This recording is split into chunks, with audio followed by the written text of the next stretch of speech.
자, 이제 채권에 대해서 이제 조금만 더 깊게 가보겠습니다. 지금까지 설명한 내용들은 사실 채권이 아니라 모든 자산에 다 통용될 수 있는 얘기들이었고요. 채권 고유의 어떤 특성 또는 이론에 대해서 이제 조금 깊게 얘기를 해보겠습니다. 지금부터 설명할 내용은 채권의 볼록성, 그 볼록성이 볼록하다 할 때 그 볼록성 맞아요. 볼록성과 이제 듀레이션에 대해서 얘기를 할 건데요. 앞에서 채권의 가치, 그리고 평가하는 가치는 그 채권으로부터 기대되는 미래의 현금 흐름. 아까까지는 이제 미래의 현금 흐름이라는 걸 강조하기 위해서 FV라는 표현을 썼는데, Future Value. 지금부터는 이제 현금 흐름이라는 용어를 번역해서 이제 캐시 플로우의 약자를 쓰도록 하겠습니다. 미래에 이제 캐시 플로우가 여러 차례 이제 발생하는 그런 채권이 있을 때 적정한 할인율로 이렇게 할인을 하면 채권의 가치가 계산이 된다라고 했어요. 그런데 채권의 가치와 할인율, 그러니까 이 할인율은 결국 시장 이자율과 같이 움직이기 때문에 시장의 이자율만큼 이제 할인을 할 거잖아요. 그래서 지금부터는 이제 이자율이라고 부를게요. 이자율과의 관계가 반비례하는 것은 이 가치 공식만으로도 충분히 알 수 있는데, 그 가치에 대해서 이자율이 이제 분모에 있잖아요. 그래서 이 검은 선처럼 서로 반비례 할 겁니다. 반비례 하는데 이렇게 직선의 형태로 일정하게 반비례 할 거냐, 아니면은 지금 빨간 선처럼 뭔가 볼록할 거냐. 그러니까 볼록하더라도 반대 방향으로 볼록할 수도 있죠. 뭐 이럴 것이냐. 실제로 반비례하는 이제 모습은 다양할 수 있습니다. 그런데 이 채권이라는 자산은 이 이자율에 대해서 원점을 향해서 볼록한, 지금 이제 빨간 선으로 그려놓은 이런 특성을 가진다 이제 하는 게 그 채권의 볼록성에 관한 이야기입니다. 이 반비례하는 이 모습이 그 어느 쪽으로 볼록할 거냐 하는 것을 보려면 이 가치를 이 이자율로 이제 미분을 해보면 되겠죠. 우리가 이제 미분을 한다 하는 것은 그 미분된 값은 접선의 기울기를 나타내죠. 그래서 예를 들어서 뭐 이자율이 이 수준에서의 미분값이 얼마냐를 구하면 그 값은 요 점에서 요 곡선에 접하는 이 직선, 그러니까 접선의 기울기를 의미합니다. 그래서 그 기울기가 음수면 이제 반비례하는 모습을 보이는 거고, 그 이 미분된 값이 i가 커지면 커질수록 증가하냐 감소하냐 또는 일정하냐를 가지고 저 볼록성을 가늠할 수 있는 거죠. 실제 미분을 한번 해볼까요? 이 v를 i로 이제 미분을 하면 요 공식들이 이게 1승, 2승 이제 돼 있는데, 분모에 1승이 있다는 것은 마이너스 이제 요 곱하기, 그죠? 1 더하기 i의 마이너스 1승이라는 얘기죠. 요거를 우리가 i로 이제 미분을 하면 요 승으로 올라가 있는 것이 앞으로 나오고, 그런 다음에 요거 빼기 1승이 된다 하는 것을 이제 고등학교 때부터 우리가 이제 배웠습니다. 그 공식을 그대로 적용을 해보면 요 마이너스 1이 앞으로 나오고, 요거에 이제 2승으로 나눗셈 한 결과가 되고요. 요 두 번째 항은 마이너스 2가 앞으로 나오고, 여기 이제 3승이 되고, 뭐 이렇게 해서 마이너스 n에 n 더하기 1승까지 이렇게 쭉 갈 거예요. 거기서 모든 항에 공통되게 있는 마이너스 1 더하기 i의 1승을 빼면 남은 것은 이 대괄호 속에 있는 수식만 안에 남게 됩니다. 그 대괄호 속에 있는 수식 보면은 위에 그 가치 구한 수식하고 거의 비슷해요. 각각 캐시플로우를 그 해당 기간만큼 이제 할인한 모양을 갖고 있는데, 한 가지 차이는 각 항 앞에 곱하기 2, 곱하기 3 이렇게 곱하기 n까지 기간이 곱해져 있는 이제 모습이 됩니다. 수식을 이제 이렇게 정리를 해놓고 보면 v를 i로 이제 미분한 이 미분 값이 음수냐 양수냐, 그리고 i가 커짐에 따라서 점점 커질 거냐 작아질 거냐 하는 것을 숫자를 보지 않아도 눈으로 가늠할 수 있습니다.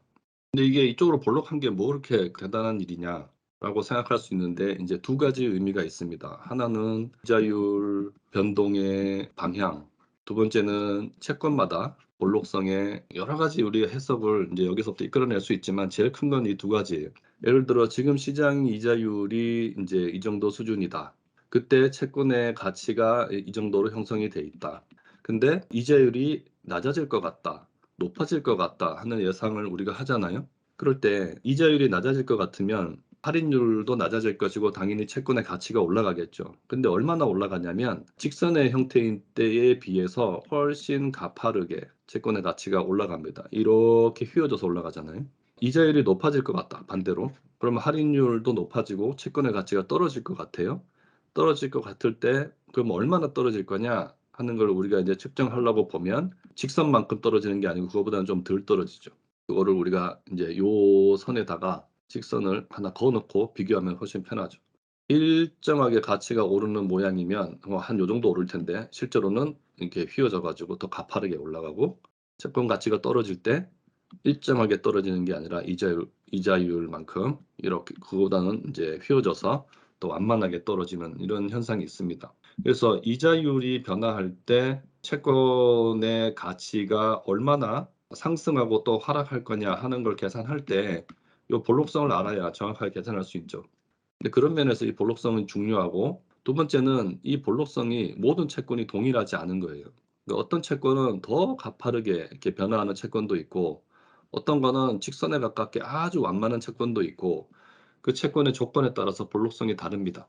그래서 내가 어떤 이자율의 변화가 예상이 될 때 '이자율이 떨어질 것 같다. 채권 가격이 오를 것 같다.' 그러면은 볼록성이 큰 채권들로 내 투자 포트폴리오를 구성하는 게 유리할 것이고, 반대로 이제 이자율이 상승할 때도 인제 그런 볼록성에 따라서 이제 성과가 달라지는 거죠. 그래서 채권에 투자하는 사람들은 이 볼록성이라는 것을 생각하지 않을 수 없습니다.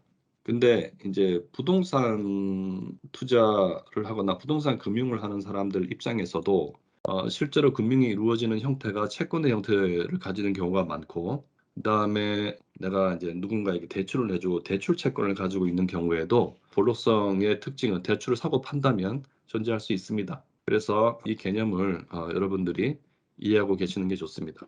그러면 인제 그런 줄 알겠는데, 볼록성이라는 것을 좀 더 이제 좋게 활용하기 위해서 뭔가 도구를 하나 만드는 게 좋겠죠. 지금 이제 수식이 너무 복잡하잖아요. 이 긴 식을 가지고 잘 암기도 안 되는 식을 갖고 인제 얘기하려면은 좀 힘드니까. 그래서 나온 개념이 이제 듀레이션이라는 거예요.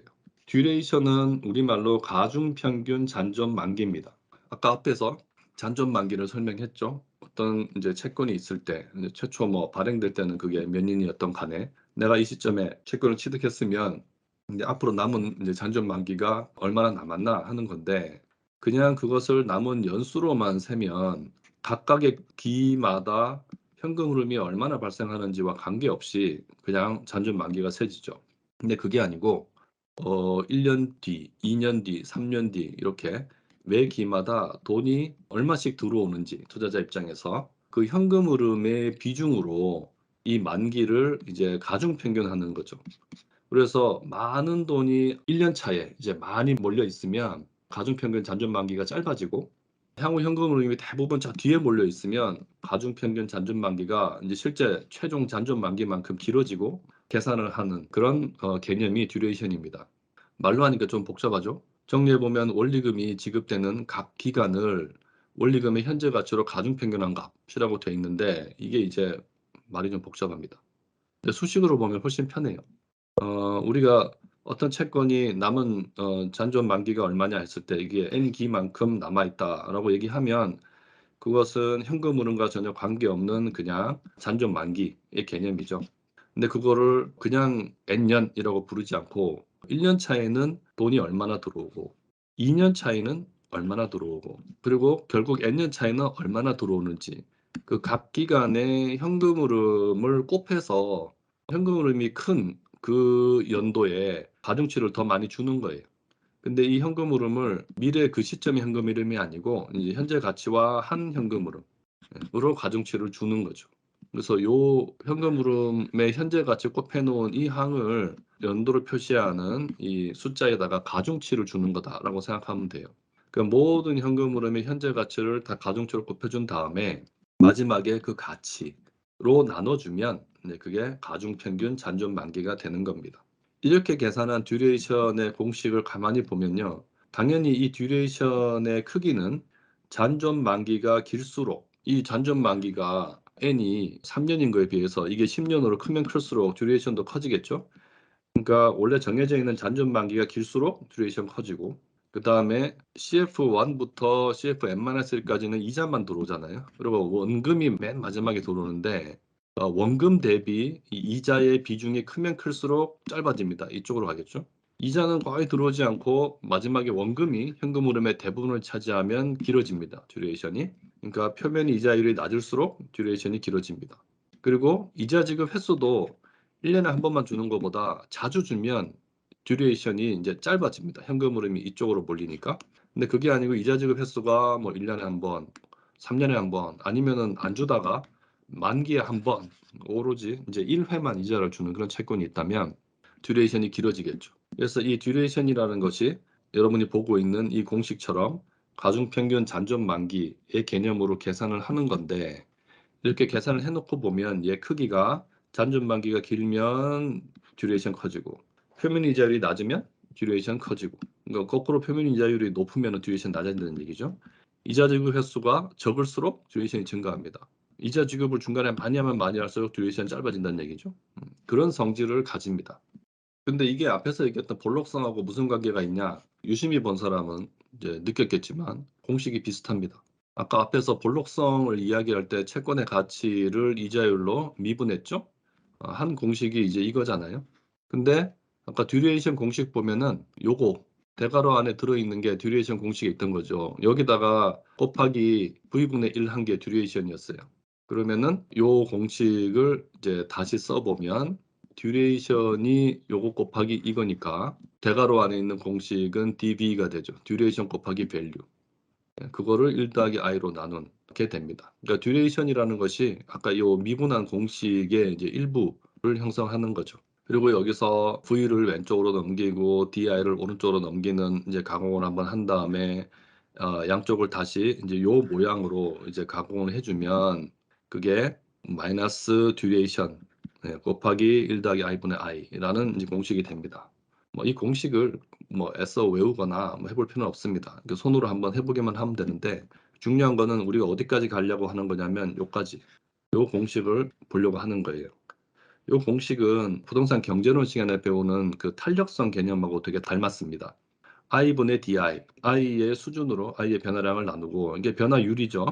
그리고 가치, 그죠? v의 수준으로 v의 변화량을 나누고, 이것도 이제 가치의 변화율이죠. 그것의 비율입니다. 이건 무슨 말이냐면은 이자율이 1% 변화할 때 가치는 몇 퍼센트 변화하는가 하는 걸 보여주는 지표가 되는 거죠. 그러니까 우리가 아까 궁금했던 게 현재 이자율이 뭐 아이스타 수준이면 이자율이 이쪽으로 1% 증가할 때 또는 1% 감소할 때, 그럴 때 채권의 가치가 얼마나 크게 오르락내리락 하는가, 그게 궁금했던 거잖아요. 그 궁금증을 표시한 수식이 이것이고, 이 수식으로 오기 위해서 사실 미분도 하고 듀레이션도 이제 정의하고 했던 겁니다. 이렇게 해보면은 요런 공식이 이제 나오는 거죠. 그러면은 딴 거 다 놔두고 듀레이션만 갖고 얘기를 한번 해보죠. 이자율과 채권의 가치가 움직이는 방향이 반대니까 당연히 이제 마이너스가 있을 것이고, 그다음에 이제 듀레이션인데 이 듀레이션이라는 게 크면 클수록 이 변화율이 큰 거죠. 그러니까 이거를 이제 말로 나타내면 듀레이션이 클수록 채권 가격의 이자율 탄력성이 커진다. 그러니까 이자율이 변할 때 채권 가격이 변하는 정도가 이 듀레이션의 크기에 비례한다 하는 겁니다. 그래서 실제로 채권에 투자하는 투자자는 자기가 보유하고 있는 채권의 듀레이션을 늘 계산을 하고 있습니다. 개별 채권별로도 계산하고 여러 개의 채권을 묶은 포트폴리오의 듀레이션도 계산하고 하면서 늘 이걸 계산하고 있거든요. 그래서 내 듀레이션이 지금 어느 정도 된다 하는 걸 감을 늘 가지고 있으면서 이자율의 변화를 이제 생각하는 거죠. 그리고 그 듀레이션을 이제 이자율 변화에 대한 기대에 맞추어서 조정을 합니다. 그 말은 듀레이션 줄이고 싶으면 듀레이션 긴 채권 팔고 듀레이션 짧은 채권 사면 되는 거죠. 채권마다 캐시플로우 다 있고 내가 적용하고자 하는 할인율 정해져 있으면 듀레이션 계산할 수 있으니까요. 이제 그걸 가지고 어떤 채권이 갖고 있는 어떤 투자 특성을 조절하는 겁니다. 그래서 이자율 변동이 크게 있을 것 같다. 그러면은 듀레이션을 이제 키우자라고 판단이 되면은 이 빨간 선에 가까운 듀레이션으로 볼록성이 큰 상태로 가기 위해서 듀레이션을 키울 것이고, 그 반대의 경우는 또 이제 파란 선의 모습으로 가려고 할 것이고 이제 할 겁니다. 그러니까 우리가 예를 들어서 주식에 투자한다면 내가 투자하는 주식이라는 개별 종목의 특성 또는 내가 보유하고 있는 주식 포트폴리오의 특성을 산업 배분이 어떻게 되어 있는지 또는 기업의 규모가 시가총액이 얼마나 큰지 작은지 뭐 여러 가지 이제 그 변수들을 가지고 내가 보유하고 있는 주식의 어떤 투자 특성을 이제 조절을 할 겁니다.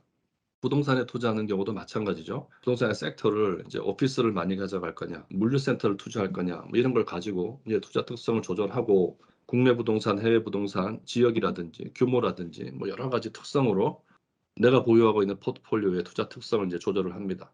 그것처럼 이제 채권에 있어서는 채권도 역시 발행한 주체의 어떤 특성도 중요하고 뭐 만기도 중요하고 여러 가지 이제 채권 고유의 특성들이 있는데 이제 그중에서 이제 아주 중요한 특성으로 이 듀레이션이라는 게 하나 있는 거죠. 이건 좀 이제 가공한 특성이죠. 채권이 원래 가지고 있는 이제 미래 기대되는 현금 흐름, 이제 픽스돼 있는 현금 흐름이 있고 그것에 대해서 내가 어느 정도 이제 할인율을 적용하느냐 하는 걸 이제 대입을 하면 이제 듀레이션이라는 것을 지표를 계산할 수 있는데 그 지표를 잘 활용을 하면 이자율 변화에 따른 채권 가치의 변동을 나에게 최적화할 수 있다. 옵티마이즈 할 수 있다는 점에서 저 듀레이션이 되게 중요한 거죠.